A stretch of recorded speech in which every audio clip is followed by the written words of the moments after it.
새해 첫 주일 아침 하나님 앞에 나와 예배하신 여러분들을 주님의 이름으로 환영하고 또 사랑하고 축복합니다.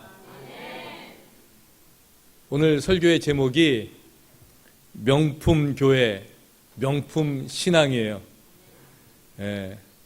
우리 특별히 여자분들이 명품을 좋아하시는데 그거 아시죠, 여러분? 명품과 짝퉁의 차이점. 그래서 비가 올 때 명품은 가슴팍에 숨기고 짝퉁은 비를 가리면서 나간다 뭐 그러는데, 우리 신앙에도 참 명품 신앙이 있고요, 또 교회도 명품 교회가 있습니다. 뭐 물건만 명품이 있는 게 아니라 우리 신앙도 좀 멋진 그런 신앙을 살면 좋겠다는 마음 가지고 오늘 말씀을 전하는데, 오늘 말씀을 통해서 우리의 신앙이, 우리 교회가 명품 교회로 또 명품 신앙으로 이렇게 발전되기를 제가 소원하는 마음으로 함께 말씀을 나누고자 합니다. 오늘 우리가 봉독한 말씀인데 에베소서 2장 10절 말씀입니다. 우리 한 목소리로 같이 한번 읽어보겠습니다. 우리는 그가 만드신 바라 그리스도 예수 안에서 선한 일을 위하여 지으심을 받은 자니, 이 일은 하나님이 전에 예비하사 우리로 그 가운데에서 행하게 하려 하심이니라. 아멘. 똑같은 말씀을 조금 쉬운 번역인 새 번역은 이렇게 번역을 했습니다. 우리 다 같이 읽겠습니다. 우리는 하나님의 작품입니다. 선한 일을 하게 하시려고 하나님께서 그리스도 예수 안에서 우리를 만드셨습니다. 하나님께서 이렇게 미리 준비하신 것은 우리가 선한 일을 하며 살아가게 하시려는 것입니다. 우리는 뭐라 그래요? 하나님의 작품이라 그랬습니다. 이 작품은 보통 작품이 아니라 마스터피스, 걸작품이란 얘기예요. 옆에 계신 분들 한번 얼굴을 보시고 당신은 하나님의 작품입니다, 이렇게 한번 인사하시길 바랍니다. 당신은 하나님의 작품입니다. 근데 이 작품을 대하는 자세가 좀 부족한 것 같아요. 왜냐하면 우리가 뭐 렘브란트나 피카소나 미켈란젤로의 작품을 볼 때는 근데 우리 마스터피스의 그 만드신 분이 누구예요? 여러분을 만드신 분은 하나님이시잖아요. 하나님이 만드셨으니까 얼마나 걸작품이겠어요. 근데 이 걸작품을 대하는 태도가 아주 부족해요. 야, 옆에 계신 분들을 놀라면서 당신은 하나님의 작품이십니다. 예. 우리 리액션은 성가대만 좋아요. 그렇죠. 우리가 하나님의 작품입니다. 보통 작품이 아니라 하나님이 만드신 작품이라는 거예요. 마스터피스 할 때 마스터는 주인이고 피스는 작품이에요. 하나님의 작품. 근데 이 걸작품이 가지고 있는 특징이 있는데, 첫 번째는 뭐냐면요, 만든 사람이 누구냐에 따라서 값이 달라지더라는 거예요. 제가 예전에 뭐 도통 뭐 미술관 이런 데는 안 가는데요, 가끔 가다가 진짜 뭐 좋은 게 있다 그래가지고 한번 가봤어요. 그때 간 이유는 까라바조라는 유명한 이탈리아의 화가가 그린 그림, 그 중에 하나 제 마음속에 있는 게 마테를 부르심이라는 명작이 있어가지고 야, 이거 한번 보러 가야 되겠다. 그래서 이제 그 미술관을 갔는데, 난 미술관에 사람이 그렇게 많은지 몰랐어요. 아무도 관심이 없을 줄 알았는데 사람들이 너무 많은 거예요. 그래가지고 그림도 못 보고 막 그냥 밀려다니다가 뭐 전시회 하는 그림은 그냥 보고 나오는데, 이쪽 편에 상설 전시하는 게 있어요. 그러니까 그 미술관의 수준은 어떤 소장품을 갖고 있느냐, 대표작이 뭐냐 이건데, 거기에서 대표작으로 하는 게 있는데 사람들이 너무 많은 거예요. 그래서 저건 또 뭔가 뭐 사전 지식이 없으니까 그냥 가서 봤어요. 근데 거기 뭐라고 써 있냐면 누가 13살 때 그린 그림이라는 거예요. 아니 13살이면 중학생이잖아요. 중학생이 그린 그림인데 이게 그 박물관 미술관에 제일 좋은 자리에서 걸작으로 대우를 받고 있잖아요. 그래서 누군가 했더니 미켈란젤로가 13살에 그린 그림이라는 거예요. 그러니까 대가가 그린 그림은요, 아무리 어릴 때 그렸어도 대작이 되더라고요. 피카소의 그림을 우리가 보면요, 비전문가인 저 같은 사람이 보면요, 저게 그림인가? 솔직한 마음이 그래요. 그죠? 이해가 안 가요. 근데 사람들은 피카소라는 이름 때문에 아마 그 똑같은 그림, 비슷한 그림을 애들이 장난치듯이 그려놨으면 아, 이건 뭐야고 버렸을 거예요. 근데 피카소라는 이름이 붙어 있기 때문에 이거를 대작으로, 걸작으로 인정을 하는 거죠. 마찬가지죠. 우리의 인생은 누가 만드셨어요? 하나님이 만드셨어요. 다른 사람이 아니라 하나님이 만드셨기 때문에 우리가 소중한 것이고, 그 작가가 우리를 만드신 분이 하나님이시기 때문에 우리는 하나님께서 만드셨다는 자부심을 가지고 작품으로 살아가는 거예요. 또 걸작품은요, 아무리 잘 만들어도요, 희소 가치가 있어야 됩니다. 뭐 자동차도 좋은 게 많고요, 전자제품 뭐 집에 쓰는 것 좋은 게 많아요. 근데 이런 것들을 그냥 뭐 삶에 도움이 되는 거라고 이야기하지 작품이라고는 이야기하지 않아요. 왜냐하면 너무 많으니까. 아무리 좋은 것도 뭐 수천 수만 개 있으면요, 가치가 없어요. 근데 우표를 뭐 수만 개 찍어서 팔았는데 다 잃어버리고 한두 개 남아 있어요. 그러면 이 우표는 뭐가 돼요? 작품이 되는 거예요. 소장 가치가 있게 되는 거예요. 왜? 희귀하니까. 우리는 누구예요? 하나님이 만드셨어요. 똑같이 만든 것 같지만 사실은 우리 인생이, 우리 삶이, 우리 사람들이 똑같은 사람이 하나도 없더라는 거죠. 제가 여기서 보니까 어쩜 그렇게 다 다르게 생겼어요. 그렇잖아요. 우리 박대희 목사님, 또 우리 집안 식구들이 많이 계시잖아요. 그죠? 근데 같은 박씨지만 다 틀려요. 그죠? 마찬가지예요. 하나님은 우리를 다 다르게 만드셨어요. 하나님이 다르게 만드신 이유는 우리가 작품이기 때문에 그래요. 근데 우리는 왜 나랑 똑같지 않냐고 뭐라 그래요. 저 사람은 왜 나랑 생각이 다르지? 저 사람은 왜 이렇게 이야기하지? 저 사람은 왜 저렇게 행동하지? 이러면서 나랑 다른 것 때문에 마음을 상하고 나랑 다른 것 때문에 속상해요. 그럴 필요가 없죠. 왜? 하나님이 만드실 때에 다 다르게 만드신 거예요. 모양새도 다르고 얼굴도 다르고 성격도 다르고 말하는 것도 다르고 살아오는 과정도 다 달라요. 그렇기 때문에 우리는 하나님의 작품을 어떻게 대우해야 되냐면 다른 것을 인정해야 될 줄로 믿습니다. 차이는 존중하고 다른 것은 인정하고 서로가 하나님의 작품으로 그렇게 여기며 살아갈 때에 우리 인생이 존귀한 인생인 거예요. 그래서 그런 인생에게 다름은 축복이 되는 거죠. 또 걸작품은 아무리 희소가치가 있고 아무리 위대한 사람이 만들어도요, 주인의 뜻대로 쓰여야지 이게 가치가 있는 거예요. 아무리 좋은 것도요, 자기 마음대로 쓰면 안 되죠. 비행기가 좋아요. 날아다니잖아요. 근데 그 비행기를 가지고 하늘을 날진 않고 동네를 다니면서 시장 보러 다니면 비행기가 비행기 역할을 못 하잖아요. 근데 우리 인생이 그렇더라는 거예요. 여러분이 하나님께서 여러분을 지으실 때에는요, 그냥 비행기처럼 날아다니게 지으셨는데 이걸 가지고 우리는 세상에서 돌아다니는 거예요. 그냥 시장 보러 가고 애들 학교 데려다주고 이렇게 사는 거예요. 우리 인생이 그렇지 않습니다. 오늘 성경은 우리 인생을 왜 지었는지를 이야기하는 거예요. 우리가 읽은 말씀이죠. 우리는 그가 만드신 바라 그리스도 예수 안에서 무엇을 위해서 지었다고요? 그리스도 예수 안에서 선한 일을 위하여 지으심을 받은 자니. 우리를 하나님께서 만드신 분명한 이유가, 뚜렷한 목적이 여기에 나오는 거예요. 이사야서 43장에서 이사야 선지자는 뭐라고 이야기해요? 이 백성은 내가 나를 위하여 지었나니 나의 찬송을 부르게 하려 함이니라. 할렐루야. 하나님을 찬송하기 위해서 우리가 지음받은 거예요. 아, 그러면 노래를 해야지? 아니죠. 찬송은 노래 입으로만 찬송하는 것이 아니에요. 우리의 삶으로 찬송하고 우리의 영으로 찬송하고 우리의 입술로 찬송하고 우리의 행동으로 찬송하고 우리 마음으로 찬송하는 것, 하나님께서 우리를 지으신 목적이 바로 거기에 있다는 거예요. 우리는 하나님의 작품이에요. 선한 일을 위해서 지었고요, 하나님을 찬송하기 위해서 우리를 지으셨어요.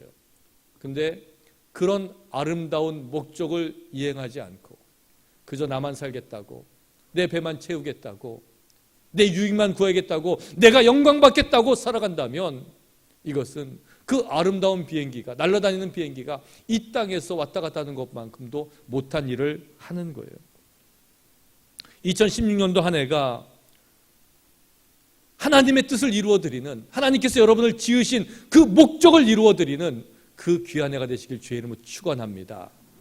이 한 해를 시작하면서 우리가 첫 예배를 드려요. 제가 볼 때는 여러분들이 다 하나님의 아름다운 작품으로 보여요. 그 아름다운 작품들이 모여서 함께 신앙생활 하는데 여기만큼 귀한 게 어디 있겠어요. 그래서 오늘 설교의 제목이 뭐예요? 명품 교회가 되는 거예요. 왜? 작품이 모여있기 때문에 여기는 명품 샵이에요. 하나님의 은혜와 하나님의 사랑과 하나님의 영광을 드러낼 수 있는 하나님의 작품들이 여기다 있잖아요. 근데 우리가 살아가는 모습들이 어때요? 명품에 합당한 삶을 살아야 되는데 그렇지 못하다는 거예요. 그래서 우리의 신앙도 명품 신앙이 돼야 되는 거죠. 제가 미국에 와서 한국하고 다른 것 중에 차이를 느낀 게 있는데 여기는요 참 사람들을 인커리지를 참 많이 해줘요. 이게 북돋아주는 사회다라는 생각을 했어요. 언제 느꼈냐면 저희 아이가 어렸을 때에 피아노를 막 배웠을 때인데 이제 피아노 선생님이 연주회를 한다 그래가지고 그 피아노 선생님 밑에서 배우는 학생들이 쭉 해가지고 모여가지고 연주회를 하러 갔어요. 뭐 꽃다발도 사들고 가고 카메라 준비하고 막 그러죠. 아이가 이제 피아노에 딱 앉아가지고 뭘 치겠어요? 뭐 쇼팽을 하겠어요? 뭘 하겠어요? 트윙클 트윙클 리틀 스타 반짝반짝 작은 별. 근데 이거 했다고 부모들이 무시하나요? 옆에 있는 부모들이 쟤는 저것밖에 못해 그러나요? 아니죠. 박수를 치면서 와 정말 그때는 뭐 무슨 콩쿠르에서 1등한 애들보다 차이콥스키 콩쿠르에서 1등한 애보다 더 기뻐하면서 막 박수를 쳤어요. 근데 더 놀라운 것은 그 다음에 나온 꼬마가 턱시도를 쫙 입고 나와가지고 난 굉장한 줄 알았어요. 딱 앉더니 도레미파솔라시도 딱 일어나가지고 인사하고 들어가더라고요. 근데 그것도 잘했다고 박수를 치는 거예요.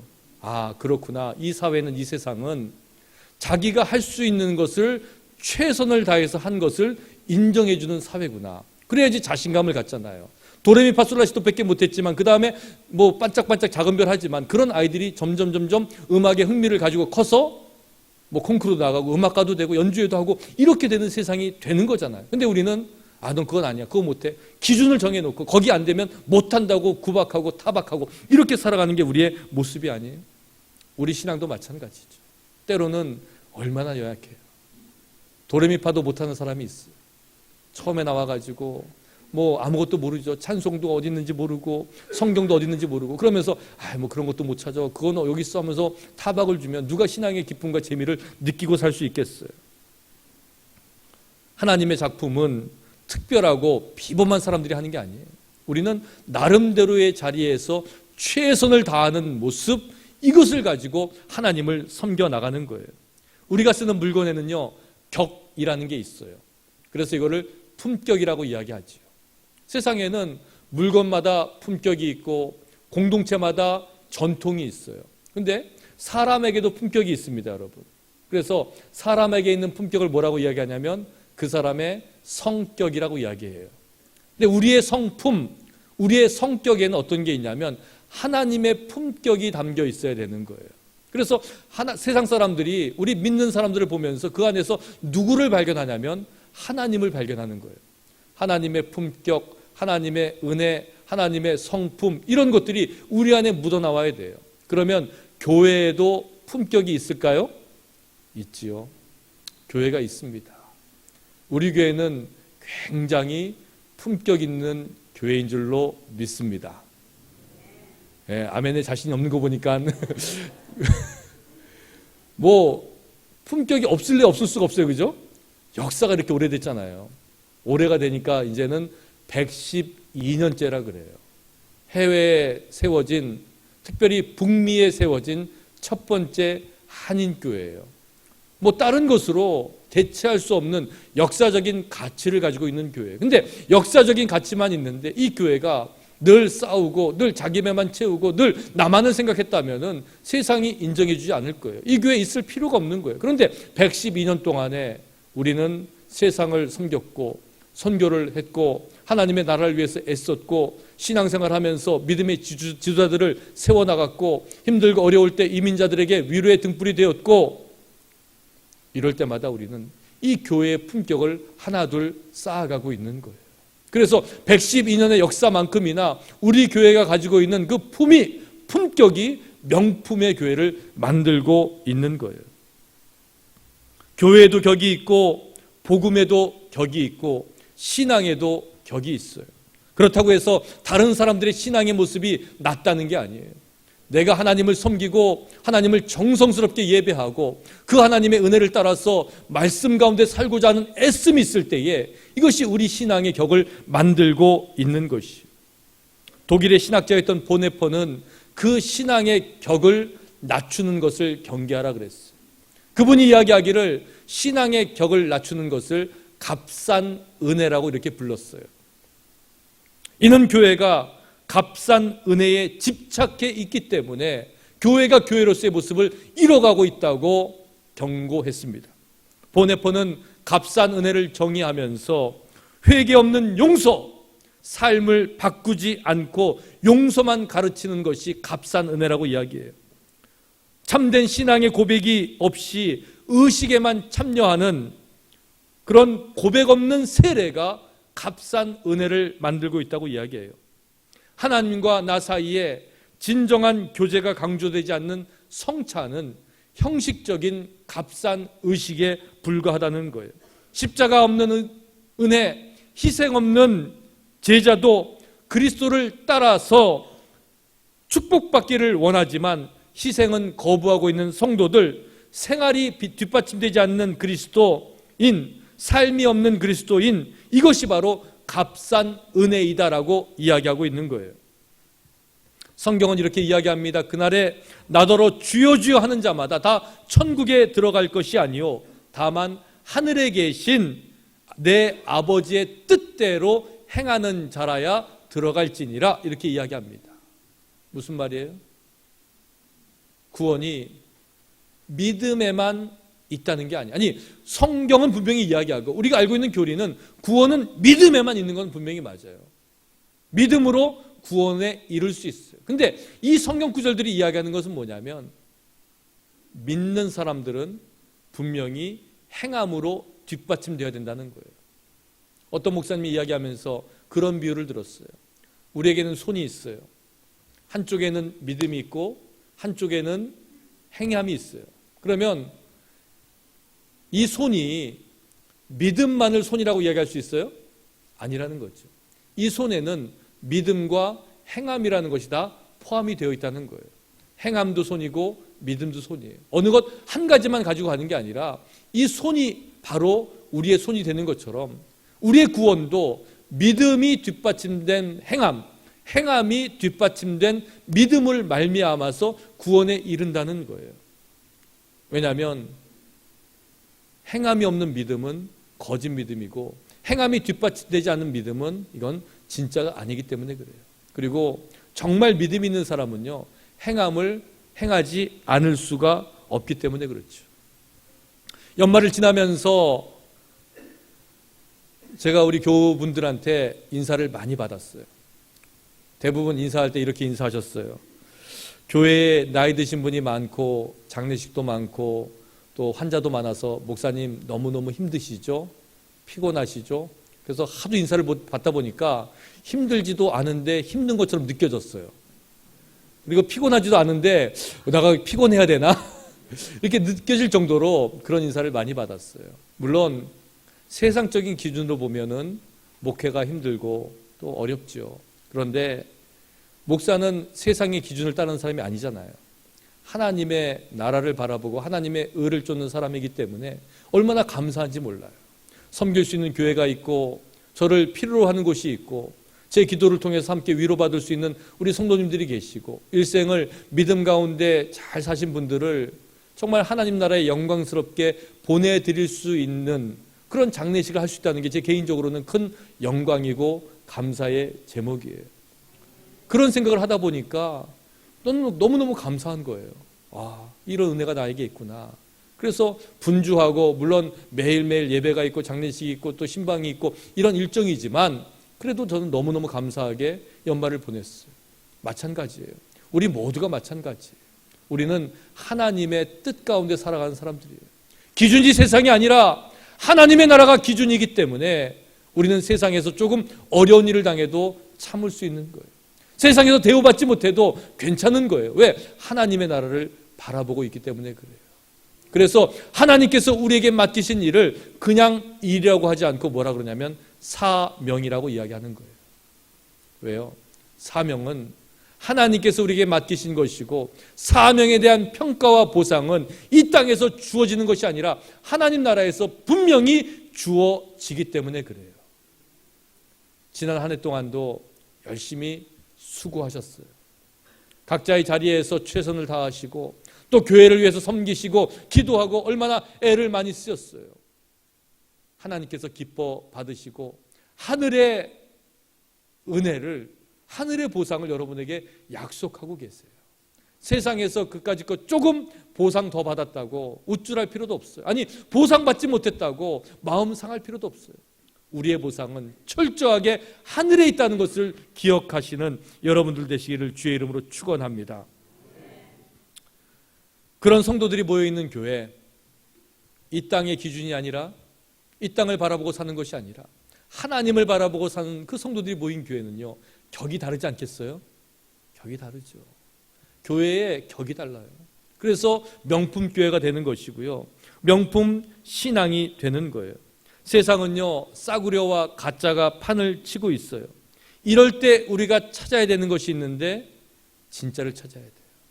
그래서 세상에는 워낙 가짜가 많다 보니까 순, 진짜, 원조, 참기름 이렇게 팔잖아요.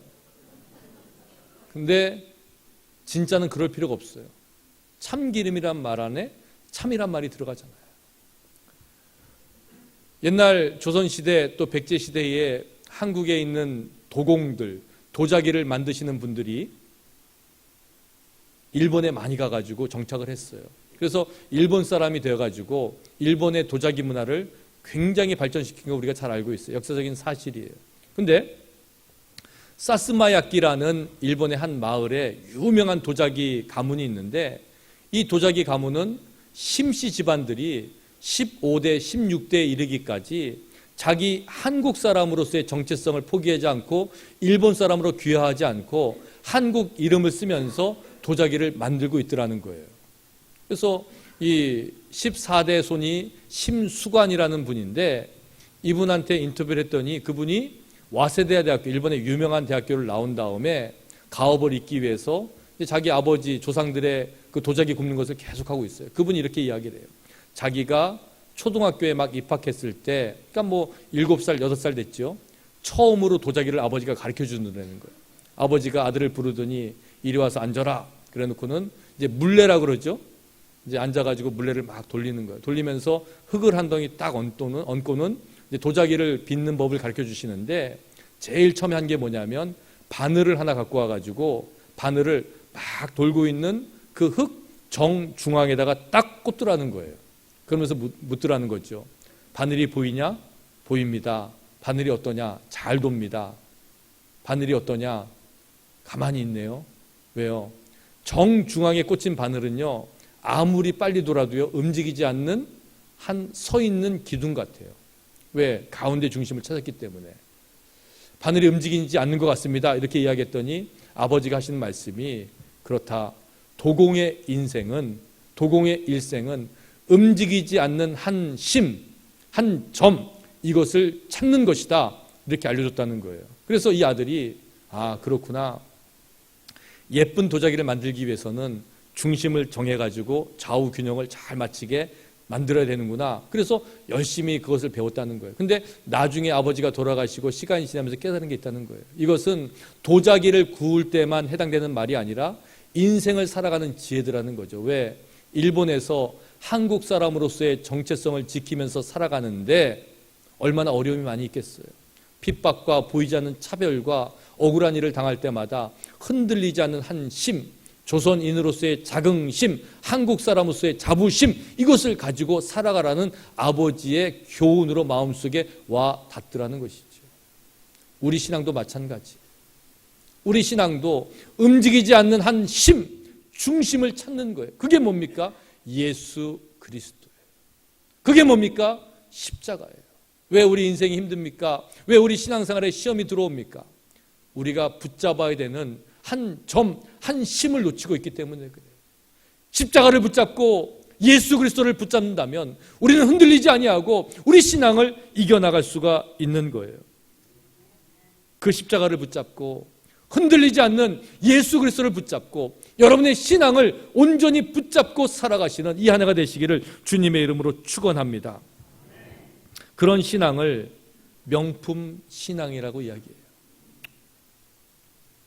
사람들로부터 시험을 당할 때, 사람들의 말이 내 마음을 아프게 할 때에, 소망으로 한 해가 가득 차야 되는데 소망이 보이지 않을 때, 형편이 나아져야 되는데 나아질 기미가 보이지 않을 때, 모든 일들이 생각한 대로 되지 않을 때, 사람들이 나를 알아주지 않을 때, 이럴 때 우리가 뭘 바라보는 거예요? 아, 그렇구나. 내가 이때야말로 내 마음속의 중심, 내 신앙의 기본을 붙잡을 때이구나. 예수 그리스도를 붙잡고 십자가를 붙잡아야 될 때인 줄로 여러분 믿으시기 바랍니다.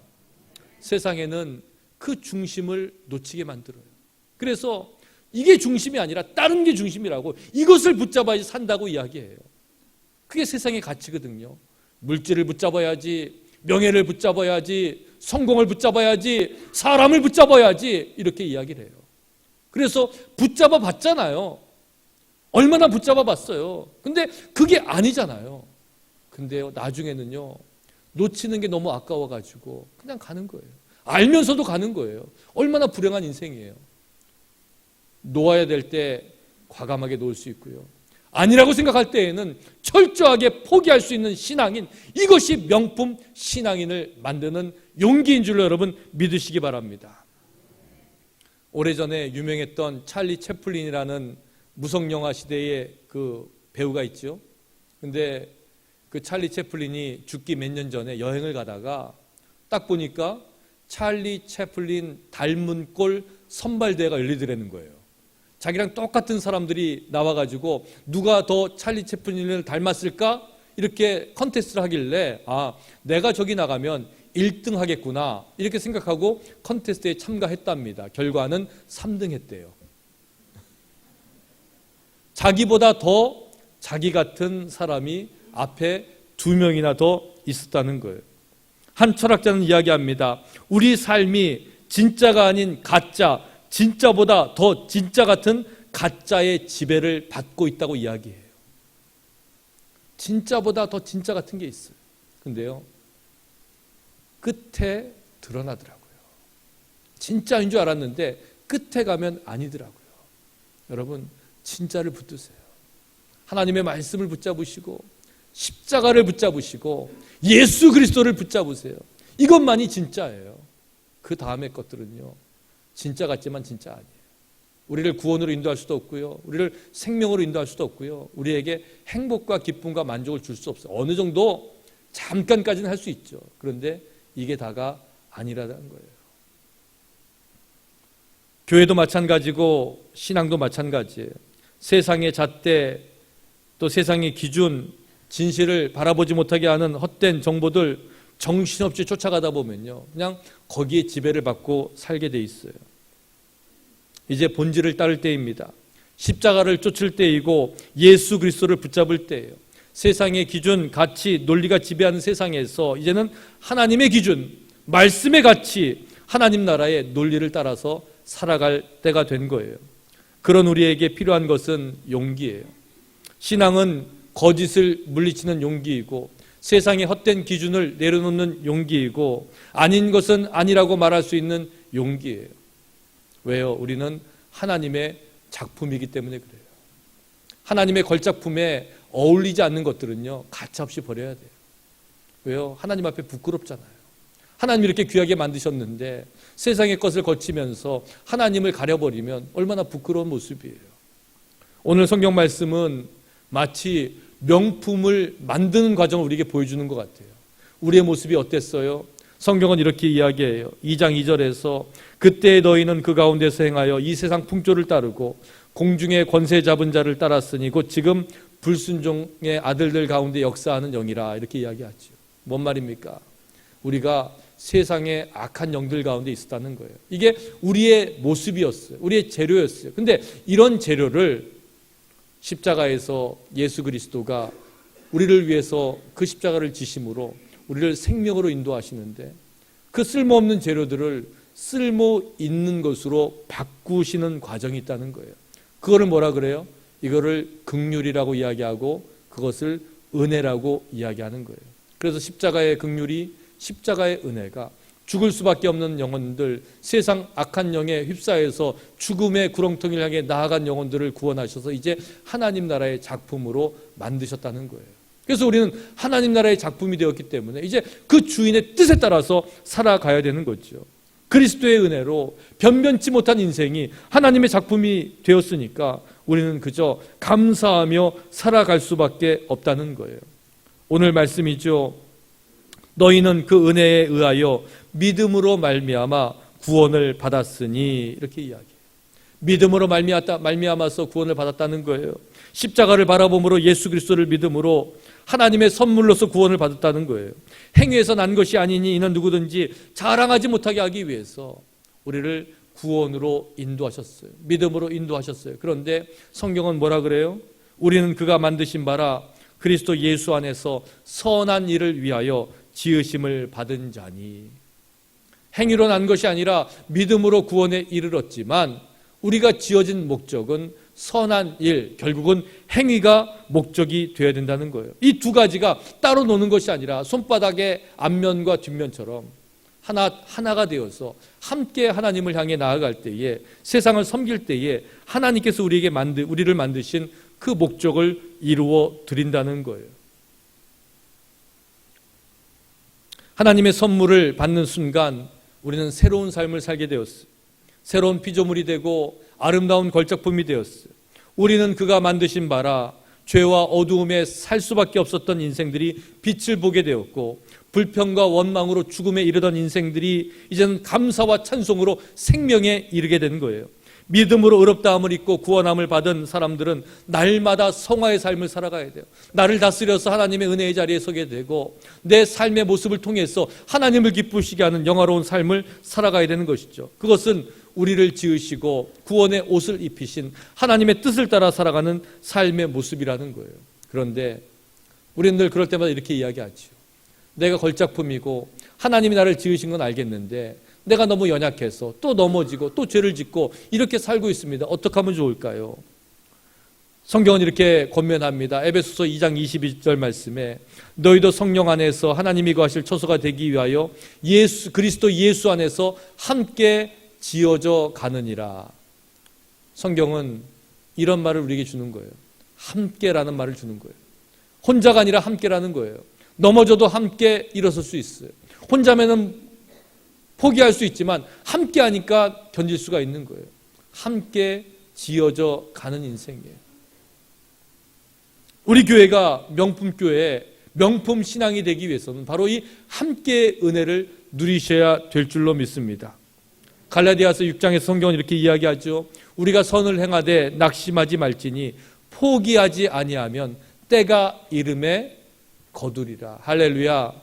포기하지 않으면 언젠가는 때가 이를 때에 하나님께서 거두게 하신다는 거예요. 그래서 우리는 함께 신앙의 기쁨과 신앙의 일들을 해나가는 거죠. 명품 교회는 명품 신앙인이 만들어 나가는 거예요. 제가 오늘 말씀을 준비하면서 명품 교회, 명품 신앙 이런 제목을 가지고 있다가 명품 교회는 명품 성도가 어울리지 이런 생각을 했어요. 근데 명품 성도 그렇게 하니까 너무 직접적이잖아요. 그러니까 또 뭐가 있어야 되냐면 명품 목사가 있어야 되잖아요. 그러니까 이게 부담이 굉장히 되는 거예요. 그래서 이렇게 좀 두루뭉실하게 명품 교회, 명품 신앙. 하지만 그 말 가운데는 우리가 명품 성도가 돼야 되고 명품 목사가 돼야 되겠다 이런 마음이 담겨 있는 거예요. 왜냐하면 세상이 요란하잖아요.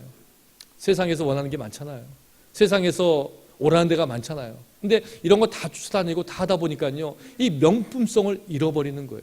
1990년대 이제 이후에 들어서면서 한국의 개신교가 상당히 그 정체를 믿고 있고 또 마이너스 성장을 한다 그랬어요. 근데 그 이유를 이렇게 살펴봤더니 뭐 교회가 대형화되는 건 좋지만 그래서 오는 부작용이 많더라는 거예요. 자기들 건축 크게 하고 또 목회자를 비롯해서 지도자의 윤리적인 도덕적인 타락들, 또 교회가 갈등하는 것들, 또 소송들, 또 교단의 명예를 위해서 싸우는 모습들, 성적인 또 타락, 이런 거를 통해 가지고 교회가 교회 구실을 하지 못하면서 사람들의 신뢰를 잃어버리고 그 신뢰를 잃어버린 사람들이 기독교를, 개신교를 그냥 아주 급속히 탈출하고 있다는 거예요. 그래서 요즘은 그 많은 사람들이 뭐라고 얘기하냐면 교회 성도들 중에 가나안 성도가 있다 그래요. 그래서 가나안을 향해서 나아가는 아름다운 성도구나 그랬더니 가나안을 거꾸로 읽으면 안 나가라는 거예요. 그래서 교회 안 나가 성도가 그렇게 많다는 거예요. 근데 이게 뭐 남의 탓이 아니라 교회가 교회 구실을 하지 못하고 목사가 목사 구실을 하지 못하고 우리 성도가 성도 구실을 못해서 그런 거예요. 우리가 명품성을 잃어버리고 있기 때문에 그래요. 그런데 2007년도에 월간중앙이라는 그 월간지에 한 기자가 아주 정확하게 분석을 했어요. 분석을 하면서 뭐라고 얘기했냐면 지금 개신교가 그 교회됨의 본질을 잃어버리면서 많은 성도들이 교회를 떠나서 어디로 가냐면 캐톨릭으로 가고 또 불교로 가고 있는데 그 이유에 대해서 이제는 성찰할 때가 되었습니다. 이렇게 기사를 썼어요. 그래서 그 기사를 보면서 어떤 그 신학교 교수님께서 분석하기를 지금 개신교가 이렇게 많은 교인들이 떠나고 또 새로운 사람들이 종교를 갖고자 할 때에 뭐 만약에 지금 종교가 없는 사람들에게 앞으로 당신이 종교를 갖게 된다면 어떤 종교를 갖고 싶으십니까? 이렇게 설문조사를 해보면 1등이 불교고 2등이 카톨릭이고 3번이 개신교다. 이렇게 얘기를 하는 거예요. 근데 이런 시대가 되었는데 왜 그런 일이 발생했습니까에 대해서 원인을 분석해 보니까 교회가 명품성을 잃어버렸다는 거예요. 사람들이 교회 오는 이유는요, 교회 와서 회사처럼 세상처럼 뭐 명예를 높이고 뭐 프로그램을 하고 뭘 하고 이게 아니라 마음의 안식을 얻고 영혼의 쉼을 누리고 하나님의 은혜 가운데 자기를 돌아볼 수 있는 시간을 갖고 그러면서 영적인 만족감을 얻기 위해서 오는데 교회가 그걸 제공하지 않다는 거예요. 그들이 교회 와서 예배하는 것은 엄숙함과 조용한 가운데에서 하나님을 만나고 싶은데 교회가 너무 요란하다는 거예요.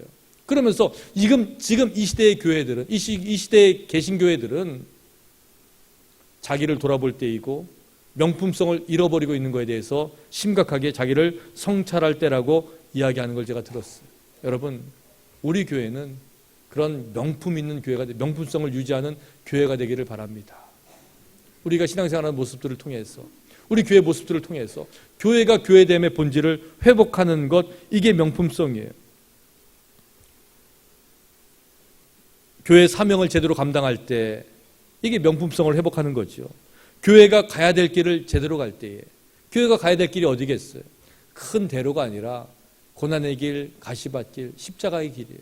이런 길을 걸어갈 때 교회는 명품성을 회복하는 거예요. 성도의 삶도 마찬가지. 명품 신앙이 되기 위해서는 바로 그런 일을 해야 돼요. 교회는 가벼운 곳이 아닙니다. 우리 신앙의 터전이고 믿음의 출발점이고 영혼의 쉼터고 구원의 방주예요. 이 교회됨의 모습을 우리가 회복해야 될 줄로 믿습니다. 지난주에 제가 설교 말씀을 드리면서 우리 교회 와서 이 예배당의 모습을 보면은 제가 뭐 같다 그랬죠? 하나님의 품 같다. 하나님이 팔을 다 이렇게 벌리시고 우리를 안아주시는 것 같다 얘기했더니 설교 끝나고 이제 예배 마치고 이제 친교 시간에 갔는데 우리 김중정 장로님께서 저를 호출하셨어요. 목사님 잠깐 할 말이 있습니다. 그래서 저는 장로님이 저를 부르시면 가슴이 철컹해요. 그래서 여기서 말씀하시고 그랬더니 굳이 본당에 들어오셔야 된다는 거예요. 그래서 이게 심각한 말씀이 있으시구나. 그래서 본당에 딱 앉으셨더니 우리 장로님께서 아주 중요한 말씀을 해주셨어요. 이 교회가 어떻게 지어졌는지에 대해서 그 역사를 말씀하시는데 깜짝 놀랐어요. 왜냐하면 이 교회를 처음에 디자인했던 설계가가 누구냐면 데이빗 현이라는 분이에요. 근데 데이빗 현은 누구냐면 처음에 사탕수수밭에 이민자로 왔을 때 그 이민자들을 위해서 파송된 목사님 중에 한 분이 현순 목사님이라고 하와이에서 목회를 오래 하신 분이고 또 독립운동을 아주 깊이 하신 분이 있었어요. 근데 그 현순 목사님의 아드님이 데이빗 현인데 그 리들도교를 재개발할 때에 거기에서 아주 크게 그걸 관여하셔가지고 유명해진 그런 건축가인데 이분이 여기를 설계했다는 거예요. 놀랍잖아요.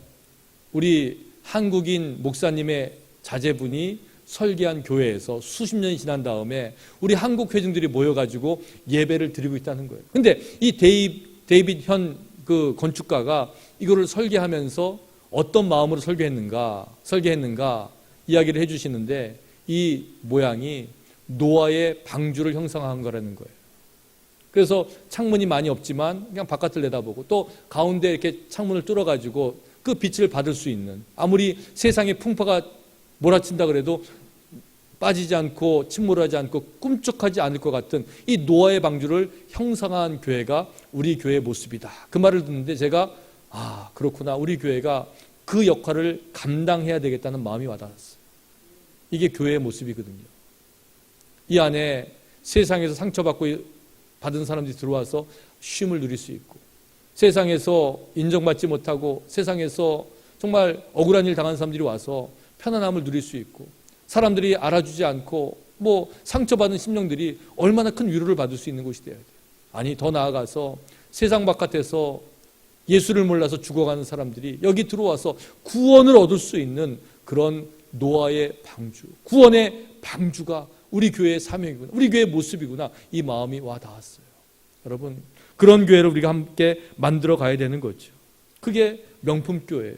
명품교회는 교회가 감당해야 되는 이 시대의 사명을 회복하고 그 사명을 감당하는 교회입니다. 본질을 회복하면서도 세상과의 소통의 끈을 놓지 않고, 오래되어서 나이가 없어지는 것이 아니라 오래되어서 그 가치가 점점 커지는 교회. 시간이 지날수록 믿음의 깊이와 품위를 더하는 교회. 말 한마디, 행동 하나하나에도 인격과 성품과 하나님의 따스함이 담겨있는 성도들이 함께 신앙생활하는 교회, 이런 교회가 명품교회고, 이 명품교회를 섬기는 우리들은, 만들어가는 우리들은 명품 신앙인이 될 줄로 믿습니다. 2016년도 한 해가 세상의 유행을 쫓지 않고 세상의 기준을 따르지 아니하고 오로지 하나님의 말씀을 붙잡고 십자가를 붙잡고 예수 그리스도를 붙잡고 우리 교회에게 주신 하나님의 은혜, 사명을 감당하며 주님이 원하시는 길을 걸어가므로 교회됨의 본질을 회복하는 명품교회, 또 그 교회를 섬기시는 우리 명품 성도님들이 되시기를 주님의 이름으로 간절히 축원합니다. 기도하시겠습니다.